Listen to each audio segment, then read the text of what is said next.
So, there's only one day left in the 2021-22 NBA regular season, but there's still a lot of things that could change. So, here's everything at stake on the final day of the NBA regular season. Starting in the Western Conference, where the 3 seed, the 4 seed, the 5 seed, and the 6 seed are all up for grabs. So, the race for this 3 seed is between the Warriors and the Mavericks. The Warriors are one game ahead of the Mavs, but the Mavs own the tiebreakers. And the Mavs play the Spurs and the Warriors play the Pelicans. So if the Warriors beat the Pelicans or the Mavericks lose to the Spurs, then the Warriors will get the 3 seed. But if the Mavericks beat the Spurs and the Warriors lose to the Pelicans, then the Mavericks will get the 3 seed. So Warriors will probably get the 3 seed, but things could still go the Mavs' way.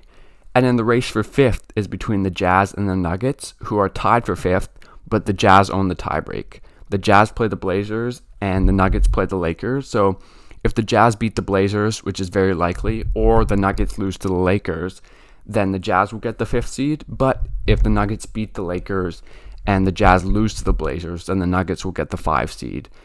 So the Jazz will probably get the 5 seed unless a massive collapse versus the Blazers. So that's what's at stake for the Western Conference, and it's interesting because we could get two potential first-round series options. So it could be Mavs versus Jazz and Warriors versus Nuggets, or it could be Mavs versus Nuggets and Warriors versus Jazz. So then in the Eastern Conference, we have the race for the 2 seed between the Bucks, the Celtics, and the Sixers. So the Celtics and the Sixers are one game back of the Bucks as it stands, and the Celtics have the tiebreaker over the Sixers. So here are the scenarios. The Bucks will get the 2 seed with a win versus the Cavs, or the 3 seed with a loss and a Celtics win versus the Grizzlies. The Celtics will get the 2 seed with a win versus the Grizzlies, plus a Bucks loss, and the Sixers are irrelevant in that scenario. The Celtics will get the 3 seed with the Bucks and the Celtics winning, or the 76ers losing. And then the Celtics will get the 4 seed with a loss versus the Grizzlies, plus the 76ers winning versus the Pistons. And the Sixers will get the 3 seed in that scenario with a win plus the Celtics loss. So the scenarios are that's probably the Bucks who are going to end up with the 2 seed if they win. But if they lose, it could get interesting with the Celtics having the tiebreak over them. They could leapfrog them. And there's also the Sixers in there. So it's also interesting because the Bucks are going to be playing the Cavs, who have something at stake on the final day. And the 3 seed might be better than the 2 seed in the Eastern Conference because you get to play the Chicago Bulls in the first round, who have not been good since the All-Star break. And you get to avoid the Nets, who could be coming out of the play-in depending on the next scenario. So the race for the 2 seed between the Bucks and the Celtics, and then with the Sixers, who could also leapfrog the Celtics, could be interesting.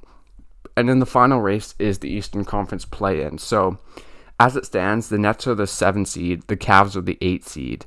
They both have records of 43 and 38. And then the Hawks are the 9 seed and the Hornets are the 10 seed. And they both have records of 42 and 39.